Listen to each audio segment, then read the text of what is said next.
katsaka amin'ny fotoana rehetra.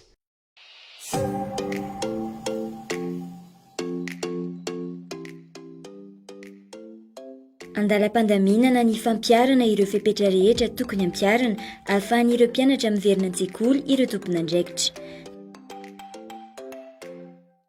Efa niomana ny tato anivon'ny ministera ny azo lazaina hoe ny fanadiovana fanasinana ranom-panafody any reny sekoly reny zany dia efa misy moa any amin'ireny draine reny matetika, ary raha mbola tsy misy ary dia efa isika miara-miasa amin'reto le PTF reto zany, partenaire technique et financier, dia efa vonona daholo amin'izao ny ranom-panafody na ny désinfectant araraka amin'ireny toerana ianaran'ny mpianatra reny zany vonona ihany koa ny sarombava na ny kasibosy moa zany ny fanafody an'ilay covid organique ihany koa dia efa vonona zany izy ireo zay omena ny mpianatra manomboka raha milaribia zao 3 dose moa le izy efa vonona zany ireny dia ny gant sy ny rehetrarehetra zany azo lasaina hoe le kit d'hygiène zany. Tapaka andriano no fotoana ianarana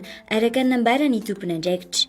Ho an'ny Cisco eto Antananarivo renivohitra manokana dia tapaka fa tsy mampianatra aloha ireo mpanabe mihoatra ny 10 taona. Maintsy miasa zay androany miasa rapitso mba ho tratra le amin'ny laribia. Dia ankoatran'izay ny fepetra dia nresana ny mpianatra ny fepetra mahazatra ho fiarovana ny coronavirus dia ny distance 2 metatra, ny masque, ny fanasana tanana. Namena koa ny toromarika mahakasika ny mpampianatra izay efa somary lehibebe zany hoe 10 taona ny mihoatra, satria mila zany hery fiarovana ity aretina ity, ka raha vao lehibebe zany ianao ka makany ampianarana dia mety atahorana amin'izay hery fiarovana zay. Zay no antony nandraisana ny fepetra tsy hampiakatra an'ireny mpampianatra 10 taona no mihoatra ireny. Itsy andaniny milaza ny eo anivon'ny ministera fa tsy misy tokony atahorana ny mahakasika ny fanafody izay hozaraina ho andro mpianatra.